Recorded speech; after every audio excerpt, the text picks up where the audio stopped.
Good morning students. बेटे ये class 9 की वर्कशीट नंबर 11 है और इसकी डेट है 29 जुलाई। अभी तक हमने चैप्टर नंबर 1 और 2 को कवर किया है। यहाँ से हमारा चैप्टर नंबर 3 स्टार्ट होता है और उसका नाम है परमाणु तथा अणु। आज का हमारा टॉपिक है रासायनिक संयोजन। यहाँ पर ज्ञान से जो है जिज्ञासा पूछ रही है कि क्या यौगिकों का निर्माण भी इसी तरह से होता है जैसे मिश्रण में पदार्थों को आपस में मिला देने से होता है। तो यहाँ पे ये पूछ रही है, ज्ञान कहता है कि ऐसा नहीं है, यौगिकों का निर्माण भिन्न भिन्न तत्वों के आपस में रासायनिक अभिक्रिया या संयोजन करने से होता है। और जो ये रासायनिक संयोजन होता है या रासायनिक अभिक्रिया होती है, ये कुछ नियमों के अनुसार होती है। इसके कुछ निश्चित सिद्धांत हैं जिन्हें हम कहते हैं रासायनिक संयोजन के नियम। तो कुछ रूल्स को फॉलो करती है। यहाँ पर हम 2 नियमों के बारे में पढ़ेंगे। पहला नियम है द्रव्यमान का संरक्षण नियम। तो बेटे देखो यहाँ पे एक शब्द आया है द्रव्यमान, ये आपके लिए नया है। इसके बारे में मैं आपको थोड़ा सा बता देती हूँ कि द्रव्यमान क्या होता है। इससे पहले भी आपने ये शब्द जो है सुना होगा कि हमने पदार्थ की परिभाषा पढ़ी थी। हर वह वस्तु जिसका कुछ द्रव्यमान होता है और निश्चित आयतन होता है उसे हम पदार्थ कहते हैं। तो जो द्रव्यमान है उसे हम m से निरूपित करते हैं। आपको पता है यदि हम अपना वेट करते हैं तो हमारा कुछ भार आता है। मान लो एक बच्चा जो है वो 40 kg का है, वेट करते तो हम यही आता है। तो ये जो 40 kg है इसमें से लगभग जो 10 है, 10 गुना आप इसको कह सकते एक तरीके से, ये जो नंबर है 10 गुना जो है ये पृथ्वी के गुरुत्वाकर्षण के बल के कारण है। यानी कि वो बच्चा जो है वो उसका द्रव्यमान कितना होगा 4, ठीक है। 4 इसको हम न्यूटन 4 kg जो है इसका द्रव्यमान होगा।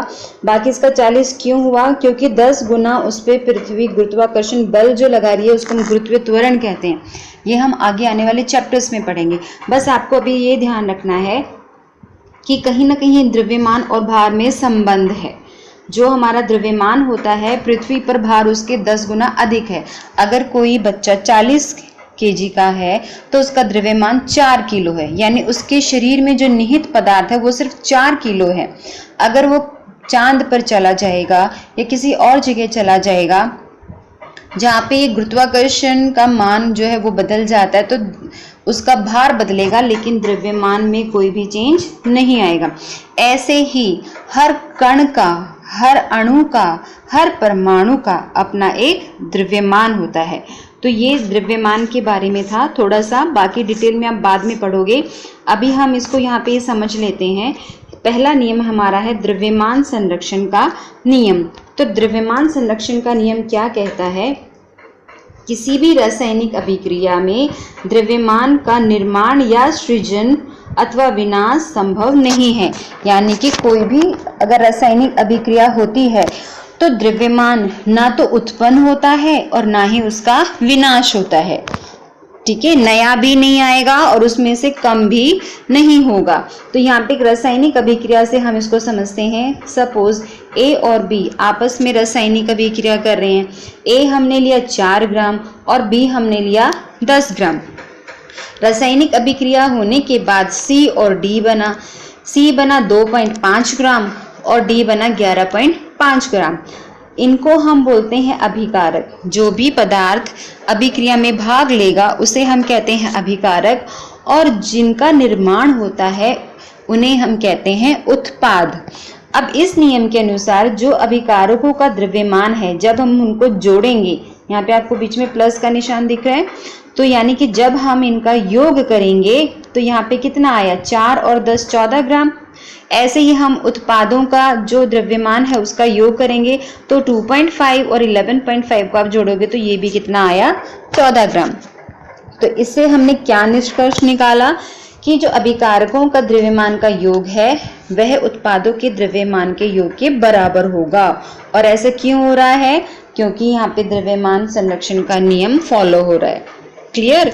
तो द्रव्यमान संरक्षण का नियम कहता है जितना आप अभिकारक लोगे उतना ही उत्पाद आपका बनेगा, न कम होगा न ही ज्यादा होगा। सेकेंड है स्थिर अनुपात का नियम। स्थिर अनुपात का नियम, इसके लिए बेसिक सी चीज बताती हूँ आपको, हम घर में भी जनरली करते हैं। हमें कोई डिश बनानी है तो हम एक अनुपात में चीजों को लेते हैं। मान लो जैसे आपने देखा होगा मम्मी को इडली या डोसे का पेस्ट बनाती है, तो अगर जैसे 2 कटोरी दाल ले रही है तो 1 कटोरी चावल ले रही है। अगर मात्रा डबल कर दी तो 4 कटोरी दाल ले रही है तो 2 कटोरी चावल लेगी। तो एक हमारा रेशियो फिक्स हो रहा है कि हम इतने अनुपात में एक चीज को ले रहे हैं तो दूसरी हमें उतनी लेनी है। तो ये एक अनुपात यहाँ पर होता है। ऐसे ही स्थिर अनुपात का नियम होता है। स्थिर अनुपात के नियम के अनुसार किसी भी रासायनिक अभिक्रिया में बने यौगिक में तत्व हमेशा एक निश्चित द्रव्यमानों के अनुपात में विद्यमान होते हैं। कोई भी अगर हमारे पास यौगिक है तो उसमें जो तत्व होते हैं उनका अनुपात निश्चित होता है, चाहे वो किसी भी स्थान पर हो या किसी भी पद्धति से बनाए जाए, यानी बनाने का तरीका कुछ भी हो या फिर कहीं से भी आप लोग। जैसे अगर हम जल की बात करें तो जल का सूत्र होता है H2O। इसका निर्माण जो है हाइड्रोजन और ऑक्सीजन तत्वों से हुआ है। अब यहाँ पे देखने की बात है कि जो हाइड्रोजन है वो हम 1 लेंगे और ऑक्सीजन जो है उससे 8 गुना अधिक लेंगे, तो ये 1:8 में संयोजन करते हैं। अब ये जो जल है ये हो सकता है आपके नल का जल हो, आरओ का जल हो, किसी नदी का है, समुद्र का खारा पानी है या गंदे नाले का पानी है, सब में H2 और O जो है यानी कि हाइड्रोजन और ऑक्सीजन ये 1:8 में ही संयोजन करके जल के अणु का निर्माण करेंगे। दूसरा उदाहरण हम यहाँ पे देख सकते हैं। यहाँ पे देखो बेटे एक और बताया गया है, अगर हमने 1 ग्राम हाइड्रोजन ली तो इसका क्या मतलब है 1:8 का। 1 ग्राम अगर हम हाइड्रोजन ले रहे हैं तो जल बनाने के लिए हमें 8 ग्राम ऑक्सीजन चाहिए।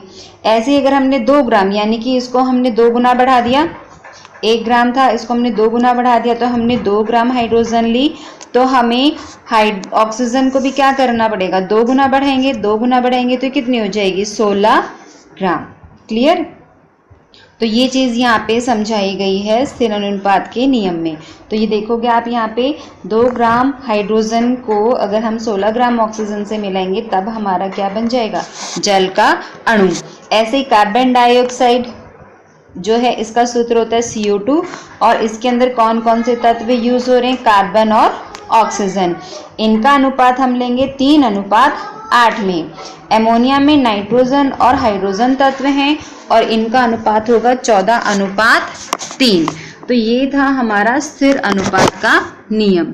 अब हम क्वेश्चन सॉल्व कर लेते हैं। यहाँ पे 4 क्वेश्चन दिए हुए हैं। पहला क्वेश्चन, रासायनिक संयोजन के 2 नियम लिखिए। तो ये भी हम ऊपर डिस्कस कर चुके हैं। 2 नियम है। पहला द्रव्यमान संरक्षण का नियम, इसके अनुसार द्रव्यमान का ना तो सृजन होता है और ना ही विनाश होता है। दूसरा है स्थिर अनुपात का नियम। स्थिर अनुपात का नियम क्या कहता है कि किसी भी रासायनिक अभिक्रिया में बने यौगिक में तत्व हमेशा एक निश्चित द्रव्यमानों के अनुपात में विद्यमान होते हैं। क्वेश्चन नंबर 2, क्या 2 विभिन्न स्थानों से लिए गए शुद्ध जल की रासायनिक संरचना में कोई भिन्नता हो सकती है? तो इसका आंसर क्या होगा, नहीं। कहीं से भी जल ले लो रासायनिक संरचना सेम होगी। समझाइए क्यों होगी, स्थिर अनुपात के नियम के अनुसार। और ये नियम क्या कहता है कि किसी भी यौगिक में तत्व हमेशा एक निश्चित द्रव्यमानों के अनुपात में होते हैं, चाहे वो किसी भी स्थान पर हो। ठीक है, चाहे किसी भी पद्धति से बनाया गया हो या किसी भी स्थान पर हो, वो स्थिर अनुपात के नियम को फॉलो करेंगे। क्वेश्चन नंबर 3 है हमारा, यदि 3 ग्राम कार्बन हमने यहाँ पे लिया है, 3 ग्राम कार्बन और 8 ग्राम ऑक्सीजन को जब हमने जलाया तो 11 ग्राम कार्बन डाइऑक्साइड बनी है। अब यहाँ पे पूछ रहा है यदि हम कार्बन 12 ग्राम लें और ऑक्सीजन 32 ग्राम लें तो कार्बन डाइऑक्साइड कितनी बनेगी और ये कौन से नियम के अनुसार होगा। तो यहाँ पे बेटे हम इस आंसर को दोनों नियमों के अनुसार समझ सकते हैं। पहला क्वेश्चन के अकॉर्डिंग क्या कह रहे हैं, यहाँ पे कार्बन और ऑक्सीजन की आपस में अभिक्रिया हो रही है और कार्बन डाइऑक्साइड बन रहा है। यदि हम 3 ग्राम कार्बन ले रहे हैं और 8 ग्राम ऑक्सीजन ले रहे हैं तो 11 ग्राम बन रहा है। तो आप यहाँ पे देखोगे जो अभिकारक हैं हमने कितने लिए 3 और 8 11 ग्राम। तो जो टोटल योग हो गया इसका द्रव्यमान संरक्षण के नियम के अनुसार ये यहाँ पे 11 ग्राम है और उत्पाद भी कितना बन रहा है 11 ग्राम। तो ये हमारे द्रव्यमान संरक्षण नियम के अनुसार है। अब हमने क्वेश्चन में क्या देखा कि नेक्स्ट कंडीशन में 12 ग्राम हम कार्बन ले रहे हैं और 32 ग्राम हमने ऑक्सीजन लिया। तो इन दोनों का योग अगर हम करें तो कितना हो जाएगा 44 ग्राम। तो हमारा जो कार्बन डाइऑक्साइड है वो भी कितना बनेगा 44 ग्राम। तो ये हो गया द्रव्यमान संरक्षण के नियम के अनुसार। दूसरा तरीका क्या है, अथवा करके ये आपको मैं समझा रही हूँ। दूसरा तरीका क्या है यहाँ पे कि जो हमने कार्बन यहाँ पे 3 ग्राम है हमारे पास, ऑक्सीजन 8 ग्राम है और कार्बन डाइऑक्साइड 11 ग्राम है। तो आप देखोगे नेक्स्ट कंडीशन में हमने 12 ग्राम जो है कार्बन लिया तो कितना चेंज आया है इसमें 4 गुना बढ़ गई इंटू 4। ऐसे ही 8 ग्राम हमने ऑक्सीजन लिया था और ये 32 ग्राम हो गई तो इसमें भी कितना चेंज आया है 4 गुना बढ़ रही है। तो स्थिर अनुपात का नियम क्या कहता है कि तत्व हमेशा निश्चित द्रव्यमानों के स्थिर अनुपात में रहेंगे, यानी कि अगर ये हमारा 4 गुना बढ़ रहे हैं तो हमारा जो उत्पाद है वो भी कितना बढ़ जाएगा 4 गुना। तो 11 गुना 4 करोगे तो कितना आ जाएगा 44 ग्राम। तो ये स्थिर अनुपात के नियम के अनुसार होगा। क्लियर।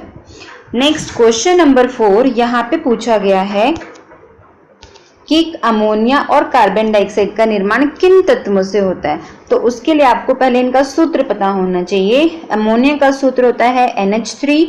तो यहाँ पे आप देखोगे N जो है वो नाइट्रोजन तत्व है और H जो है वो हाइड्रोजन तत्व है। कार्बन डाइऑक्साइड का सूत्र होता है CO2।